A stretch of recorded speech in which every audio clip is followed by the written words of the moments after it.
This makes the Dodgers unstoppable. You know what I'm talking about. Yep, Dodgers unstoppable. Taking game one against the Brewers.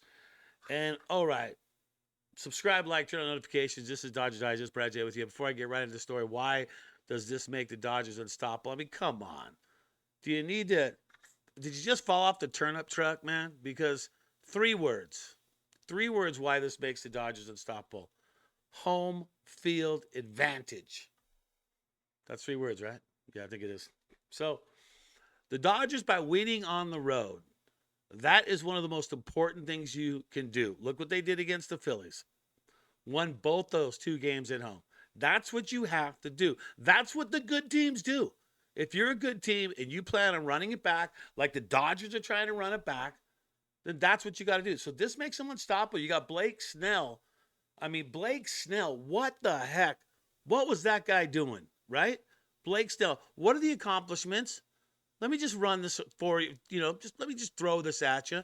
He became the first Dodger to toss 8 scoreless innings in the postseason game since Clayton Kershaw, the GOAT, did it in Game 2 of the 2020 NL Wild Card Series against the Brewers. So Kersh did it also. Also, he is the first major leaguer to face the minimum through 8 innings of a postseason game since this game, Don Larson, in his 56th perfect game. That's some damn good company right there. He also became the first pitcher in postseason history with 10 or more strikeouts, one or no hits, and no walks in an outing at least 8 innings. Hmm. Come on. All right. Those are just some of the accomplishments that Blake Snell did, right? And when you're starting off, you're the guy. And here's the best thing about Blake Snell right now. And here's how I'm looking at this. Because Blake Snell was injured. Remember everybody was harshing Blake Snell? Oh, look, he only lasted 3 games, and then he's on the IL. Oh, Blake Snell, what a waste of money. Oh. But think about what that did for Blake Snell. By Blake Snell being injured and sitting out as long as he did, brought him in fresh. Hence, what I've been talking about for months, the perfect storm. That's what the Dodgers are part of.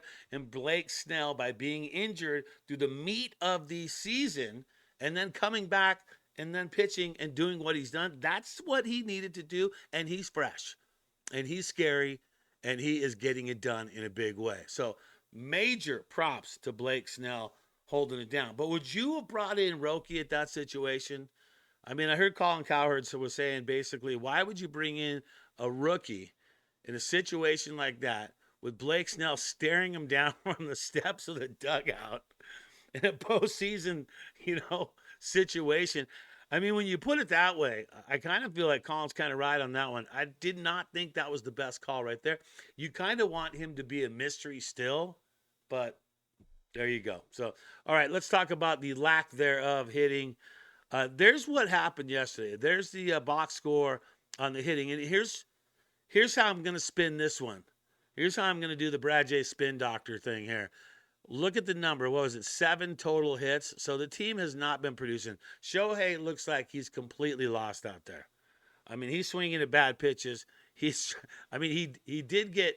He's been getting walks, but how long and why are they walking him? He is. What is he batting? Was it one something? 138? And you're walking the guy. I know, give him respect. I get it.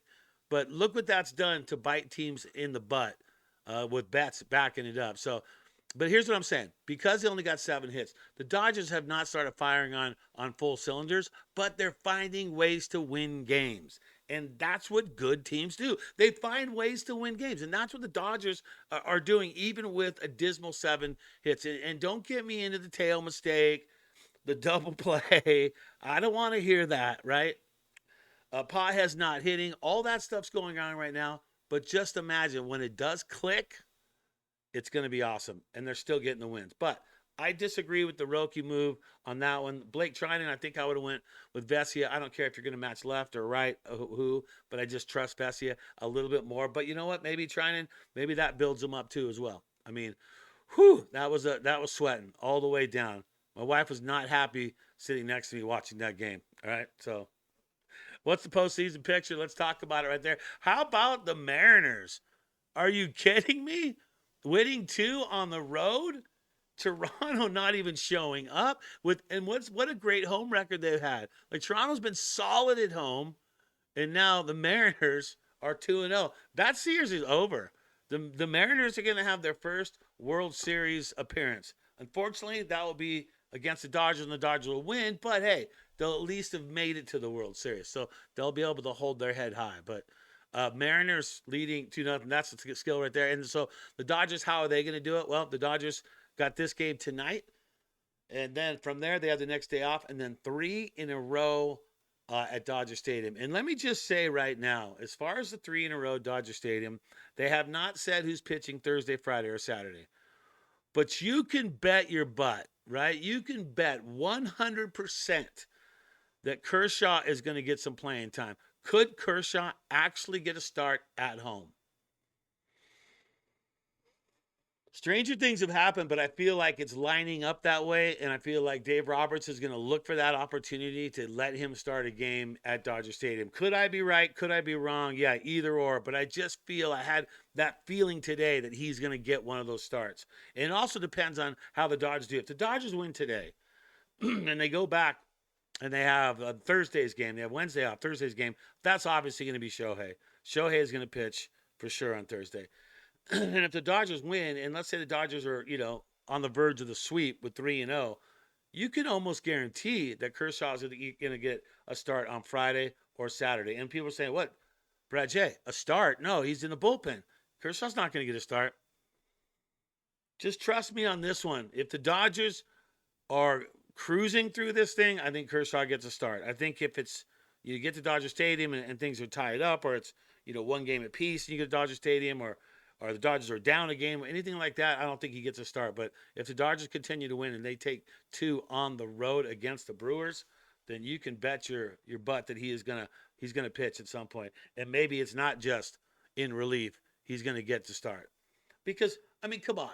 Why wouldn't you have the GOAT of the Dodgers as far as pitching get a start in the postseason? It's his last season. You know the Dodgers brass want to give him that opportunity, and not just to come in for an inning and give up some runs or whatever, but I'm pretty sure they want him to start. So if the Dodgers continue rolling against the Brewers, look for Kershaw to get a start. I'm telling you, it is going to happen. But I think it's going to go Shohei Thursday, Glasnow Friday, and I think Kersh will be on Saturday, the final game there, if it's necessary.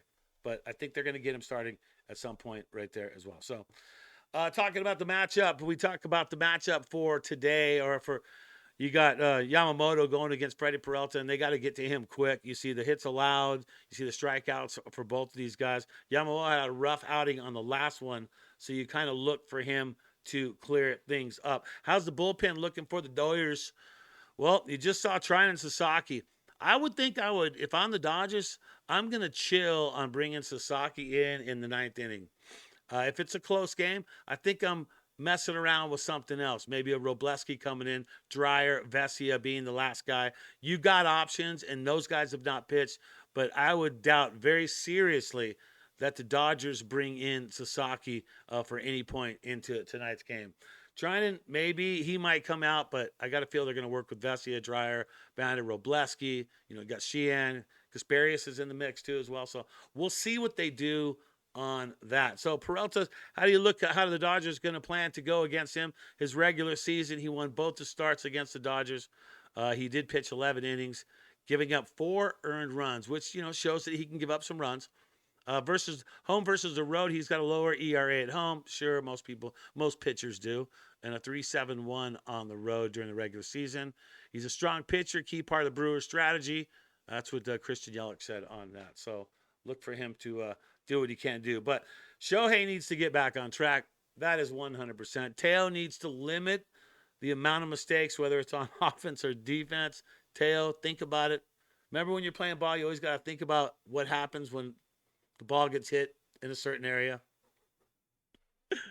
That was just one of the most horrible plays, and I didn't even want to talk about it today, so I'm going to leave it alone. And one thing is, hey, I'm happy with teams continuing to walk Shohei. So message to Brewers, message to the Seattle Mariners, when we face you in the World Series, yes, walk him as much as possible to get to Mookie. That is a great idea. It's really paid off well for everyone.